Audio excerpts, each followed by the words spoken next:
Yo les postes, bienvenue dans cette nouvelle vidéo. Nono est avec nous. Salut Nono.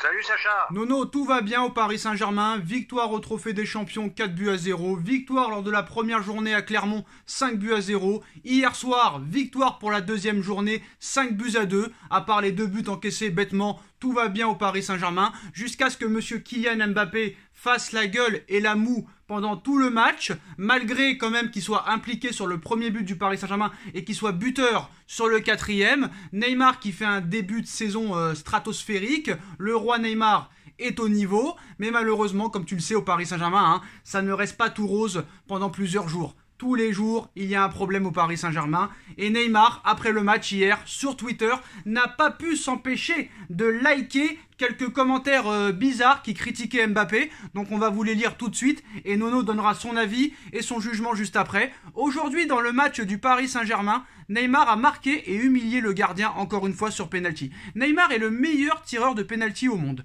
Mbappé, en revanche, a très mal frappé son tir au but. Il n'est pas spécialiste dans la matière et pourtant on le laisse tirer.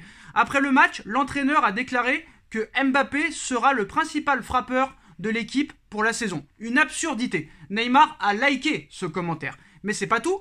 Maintenant, c'est officiel, c'est Mbappé qui tire les pénaltys au Paris Saint-Germain. Clairement, c'est une affaire de contrat, car dans aucun club au monde, si vous avez Neymar dans votre équipe, vous laissez un autre joueur tirer. Il serait le deuxième tireur de pénalty aux yeux de Christophe Galtier.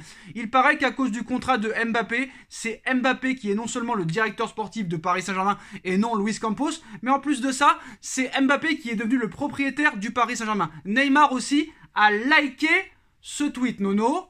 Clash Mbappé-Neymar, on a vu que Mbappé était très énervé hier, notamment avec Vitinha, quand Vitinha récupère le ballon et qui tape une accélération et qui peut lui donner à gauche, mais il lui donne pas, il donne à Nuno Mendes. Mbappé s'arrête complètement de jouer et est très énervé contre Vitinha, il lui jette des bras en l'air, très énervé. Pour moi, très clairement, l'attitude de Mbappé était assez bizarre hier. Apparemment, ce serait pour des problèmes personnels. On a vu que le père aussi, en tribune, faisait la gueule. On retourne dans nos démons. On se rappelle en 2011, le penalty gate Kevin Gamero Néné. Après, on a vu Cavani Neymar en 2017. Et maintenant, c'est Mbappé Neymar. Ton avis objectif, Nono? Eh ben Sacha, c'est le PSG. On peut pas rester tranquille 24 heures. Voilà, la direction, maintenant, va tomber dans un piège. Il ne pensait pas retrouver un Neymar stratosphérique. Et puis, ce qu'a dit Neymar, c'est très maladroit. Attention, je t'arrête là. Neymar n'a rien dit du tout. Neymar a seulement liké des commentaires de certains médias ou de certains insiders sur Twitter. Neymar n'a strictement rien dit. Il a juste liké les publications. Qu'est-ce que tu penses des likes de Neymar qui vont peut-être dans le sens des supporters? Il va dans le sens des gens qui ont dit ça. Bien sûr, s'il a liké, c'est qu'il est d'accord. Voilà, c'est tout. Et ce qui a été dit, c'est la vérité. Neymar est un meilleur tireur de pénalty que Mbappé. Quant à Mbappé, c'est vrai que c'est un phénomène. Mais ce qui me gêne, c'est son boulard. Il a un boulard incommensurable. Voilà, c'est un Ronaldo bis. Mais oui, Kylian, t'as deux monstres à côté de toi. Il faut partager un peu la lumière. Et le problème va être là. Et j'ai peur qu'on ait un problème de vestiaire. Heureusement que Messi, c'est là qu'on voit que c'est le plus grand. Heureusement que Messi ne rentre pas dans cette considération-là. Voilà. Et aujourd'hui, ce Neymar à ce niveau-là, je vais en faire bondir quelques-uns. Un Neymar à ce niveau-là, bien sûr. Pour moi, il est plus fort qu'Mbappé. Voilà. Et que ça plaise ou non. Alors quand même Mbappé a mis un but quand même lors de ce match, alors que Mbappé sur le long terme est beaucoup plus fiable. Alors j'ai quand même deux questions, Nono. La première... Attends, je t'interromps juste 2 secondes, je dis bien Neymar à ce niveau-là, soyons bien d'accord. Alors vous voyez que c'est pas toujours Sacha qui interrompt Nono, mais plus le contraire. Alors j'ai deux questions pour toi, Nono. La première, est-ce que Neymar aurait dû s'abstenir de liker ses commentaires? Et la deuxième question, est-ce que le fait de voir Neymar et Messi à ce niveau-là, qui n'a pas été le cas lors des dernières années parce que c'est Mbappé qui a porté le Paris Saint-Germain à lui tout seul lors des 2 dernières saisons, est-ce que le fait est de voir Neymar et Messi dès le début de saison à ce niveau-là, ça l'énerve un petit peu? Mais bien sûr, mais on ne peut pas rester avec une Mbappé dépendance. Il devrait être content. Il a deux monstres à côté de lui. Ça lui donne toutes les chances de faire de très gros résultats. Et je le dis et je le répète, malheureusement, malgré tout son talent, malgré toutes ses qualités, il ne veut pas partager la lumière. Et il me fait penser beaucoup à Cristiano Ronaldo. Est-ce que Neymar aurait dû quand même s'abstenir de liker ses publications et ses commentaires? Là, je suis d'accord avec toi, c'est très très maladroit. C'est très maladroit. N'oublions pas que Neymar, on voulait le jeter au chien. Voilà, bon, c'est peut-être une petite vengeance personnelle pour lui. Bon, maintenant, ça peut foutre le bordel dans le vestiaire. Et comme ils ont tout donné les pleins pouvoirs à Mbappé, attention au remue-ménage. Attention, on n'est pas à l'abri d'un départ de Neymar. Hein. Non, je peux te dire que Neymar va rester parce que déjà aucun autre club peut payer son salaire, aucun autre club peut payer son transfert, donc Neymar restera au Paris Saint-Germain. Ce qu'il faut savoir aussi, Nono, c'est que le Paris Saint-Germain, c'était une stratégie de faire croire à Neymar qu'on voulait se débarrasser de lui pour que le gars se remette en question, fasse une bonne préparation et redevienne le Neymar qu'il a été. Et pour l'instant, ça marche très bien. Et voilà. Et Neymar leur prouve que c'est l'un des tout meilleurs joueurs au monde quand il est au niveau. Bien sûr, attention, hein, qu'on ne me fasse pas dire ce que j'ai pas dit. À ce niveau-là, il est très fort. Bon, maintenant, la presse espagnole se régale du clash Neymar-Mbappé. L'affaire Neymar-Mbappé est en train de régaler l'Espagne. Les fameux likes de Neymar et Mbappé régalent les médias espagnols où l'actualité de deux joueurs qui sont suivis de très près en Europe. Donc c'est le sujet qui passionne les réseaux sociaux, Nono. Depuis ce match, après la rencontre, Neymar a liké 2 tweets de comptes fans qui critiquaient entre autres Kylian Mbappé après cette fameuse affaire du penalty. Pendant le match, certains gestes d'énervement de Mbappé envers ses partenaires avaient aussi beaucoup fait parler sur les réseaux et en avaient agacé plus d'un. Et forcément à Madrid, où on suit de très près les moindres faits et gestes du français, ça fait beaucoup parler. Le Madrissimo regarde ça en étant soulagé. Le mépris de Mbappé que personne ne comprend en France, indique le média AS, où on évoque aussi les fameux likes. La saison à Paris a commencé de façon très intense, et ce alors que les eaux semblaient calmes. Quand tout semblait calme au Paris Saint-Germain avec 2 bonnes rencontres en 2 journées de Ligue 1, Neymar a déclenché la polémique sur les réseaux sociaux, explique de son côté Marca, qui voit déjà les prémices d'une guerre dans le vestiaire parisien, les likes polémiques de Neymar contre Mbappé qui peuvent incendier le PSG. Titre pour sa part Sport. El Chiguirinto de Rigones, la fameuse émission télé espagnole, se régale aussi de son côté sur les réseaux sociaux en relayant les fameux likes de la vedette brésilienne. Autant dire que de l'autre côté des Pyrénées, on surveillera de très près la suite des événements. C'est le Paris Saint-Germain qui nourrit les médias espagnols, c'est mort de rire. Surtout que c'est des médias pro-barcelonais et pro-madrilènes. Alors les pro-barcelonais sont dégoûtés que Neymar n'est jamais revenu au Barça et qu'ils lui ont piqué plusieurs joueurs comme Messi. Et surtout, le Real sont toujours dégoûtés que Mbappé n'a pas rejoint le Real Madrid. Un dernier mot sur ces likes et sur ce supposé clash Neymar-Mbappé. Nono, comment tu vois ça à l'avenir?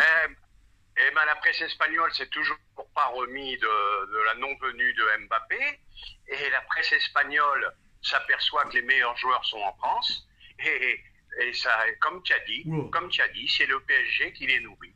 Voilà. Alors, Nono, et maintenant, attention, ça peut être un gros bordel. Alors Nono, on va évoquer aussi la suite, parce que maintenant, qui va tirer les pénaltys s'il y a des pénaltys? Pour moi, Neymar doit être le tireur numéro 1, vu que Neymar sait mieux tirer les pénaltys que Mbappé. Et Mbappé devrait le savoir. Mbappé ne sait pas tirer les pénaltys. Et même quand il les marque, il les tire très mal et il les marque de justesse. Alors que Neymar a cette capacité à inventer un style de tir pendant les pénaltys, et il le rate presque jamais. Il a presque jamais raté de pénalty, Neymar. Alors est-ce que Neymar doit être tireur numéro 1 tout simplement? Est-ce que Galtier doit mettre Neymar tout simplement tireur numéro 1? Nono n'est plus là. Allô? On est là. On t'attend à ta réponse alors, il faut parler.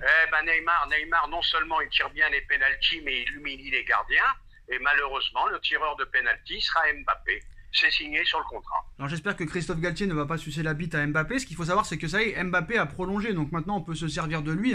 Si on le met tireur numéro 2, il ne dira rien. Il est sous contrat jusqu'en 2025 et il est bloqué jusqu'en 2025, quoi qu'il en soit. Donc Galtier doit montrer son autorité en expliquant à Mbappé que voilà, tu es peut-être le meilleur joueur de l'équipe, mais pour l'instant, Neymar est meilleur que toi en pénalty. C'est Neymar qui va tirer les pénaltys. T'es pas content, c'est pareil.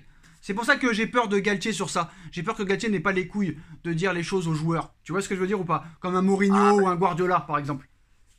Galtier, il rentre dans le dur, il va s'apercevoir ce que c'est le PSG. il va savoir ce que c'est de gérer des stars. Et là, il rentre vraiment dans le dur et il va falloir qu'il fasse preuve de diplomatie. Alors Nono, chose promise, chose due, hein. Lors du débrief, on avait dit que si la vidéo atteignait les 1000 likes, tu ferais un débrief, ou on ferait un débrief pour le premier match du Barça contre le Rayo Vallecano. Le FC Barcelone a été tenu en échec à domicile, 0-0, face au Rayo Vallecano, qui joue le milieu de tableau ou le maintien d'habitude. Après un mercato quand même assez XXL, le Barça déçoit les supporters, déçoit les médias catalans. Alors c'est vrai qu'il y avait beaucoup d'absents, Nono, il n'y avait pas De Jong au milieu de terrain, il n'y avait pas Ansu Fati, il y avait beaucoup de joueurs qui manquaient à l'appel, surtout en défense. Qu'est-ce que tu as pensé du Barça ?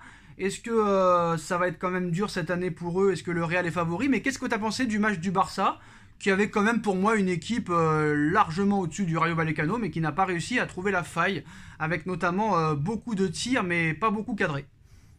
Eh ben, ça m'a fait penser au PSG de l'année dernière, un Barça très poussif, un Barça qui a eu beaucoup de mal devant un bloc bas, qui s'en sort bien malgré tout, un but refusé de chaque côté, beaucoup de lacunes dans le jeu du Barça.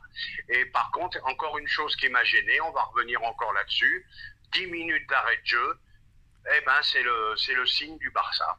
Voilà. Alors... Et Xavi qui se plaint qu'il n'y a pas eu assez d'arrêt de jeu.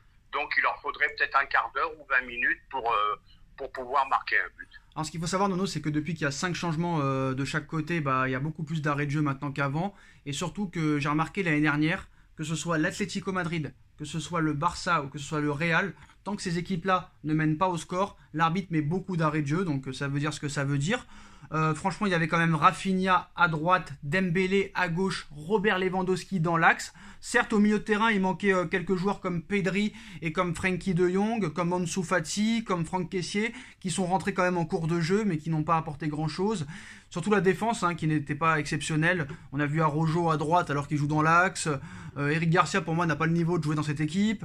Alba, il commence à être de plus en plus vieillissant. Sergio Busquets avait un carton rouge. Honnêtement, Nono, quand tu vois le Real Madrid qui a très peu recruté, qui s'est juste renforcé en défense centrale et au milieu de terrain avec Tchouaméni et avec Monsieur Rudiger, qu'est-ce que tu penses de cette Liga ? Est-ce que réellement, une question très claire, est-ce que le Barça sera vraiment très dangereux au fil des matchs ? Ou vraiment ce mercato XXL va durer plus longtemps que prévu. Mais est-ce que le Barça est si dangereux que ça ? Est-ce qu'il faut attendre un petit peu ? Ou vraiment on a vu hier que ça va être compliqué ou qu'il faut attendre seulement ? Paris ne s'est pas fait en un jour. Le Barça, il va avoir besoin d'une ou deux Tu veux dire Rome ne s'est pas fait en un jour, non ? Oui, pardon. Rome ne s'est pas fait en un jour. Le Barça, il va leur falloir une ou deux saisons pour retrouver un jeu digne de leur ancienne époque. Et le Real Madrid, le Real ne fait pas de bruit. Le Real va être champion comme d'habitude, sans faire de bruit, de renfort, ça leur suffit. Vraiment un club géré à la perfection. J'adore ce club. Alors attention, le Real champion comme d'habitude. Lors des 10 dernières années, quand même, c'est plus le Barça qui a été champion que le Real. Et surtout, il ne faut pas oublier que c'était l'Atlético Madrid qui a été champion d'Espagne en 2020. Donc dire que le Real va être champion comme d'habitude, Nono, non, je suis pas d'accord avec toi. Bon, je me suis mal exprimé, mais ils ont quand même quelques titres en Liga ces dernières années. Ils gagnent je sais pas combien de Ligue des Champions. Non, d'accord, sur la Ligue des Champions, mais sur les 10 dernières années, voilà. C'est quand même, lors des 10 dernières années, il y a quand même 2 titres de l'Atlético, 5 ou 6 titres du Barça, et le reste c'est le Real. Donc de dire que le Real le gagne tout le temps le championnat, ce n'est pas vrai. Tu as raison, je me suis planté, je pensais plutôt à la Ligue des Champions. Voilà. Bon, enfin bref, le Real qui fait pas de bruit, le Real cassure. Voilà, très très bonne mentalité dans ce club. Et puis moi, de toute façon, tu sais mon avis sur Barcelone avec ce qui s'est passé cet été au niveau du mercato par rapport à leur situation. Bon, c'est pas un club que je porte dans mon cœur.